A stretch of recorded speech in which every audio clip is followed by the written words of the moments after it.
Welcome back to another Phill-osophy Arc episode.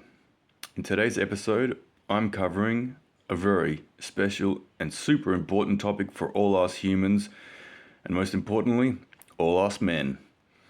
Because today I'm covering the topic of growing and maintaining a spine. This topic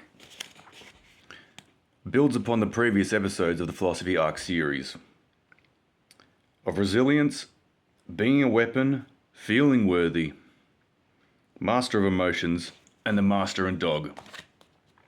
Because without those things as the foundation, one cannot have a solid, strong, strengthened, and impenetrable and bulletproof spine. Now, the core values of growing and maintaining a spine rely upon self-respect, boundaries, not taking BS from other people or ourselves, because that's a very important one.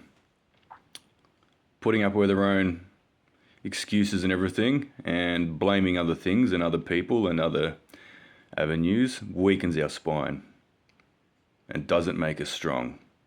Sticking to our values, sticking to what we believe in, making good in our promises and commitments as absolutely as best as we can, going forwards and never going backwards, supporting the team, oneself, and the community at large, supporting our families, friends, the things around us, sticking to our guns and following what we believe in, not taking any crap from other people, not being told how to live by others. Advice can be taken on board, sure, but being told how to live and just rolling over and doing it, Having a spine is about following your own ideals, your own rule book. And anything I've shared here is just an idea. You can take some on board, you can take it all on board, you can take none on board. You could adapt little tiny elements of what I share here in the Phill-osophy Arc and modify it and adapt it to your own needs and lifestyle. Because I can't help you build a spine, only you can. It's like build a bear, build a spine today. So once one is on the self-discovery, the path to growing their spine, they need to maintain their frame, their control over themselves, their future, their actions, the consequences of all of them, and all of those things, and continue down the path to their future selves, steadfast, rock solid, and without people dissuading them or shaming them, or pushing them or insulting them off their path or belittling them.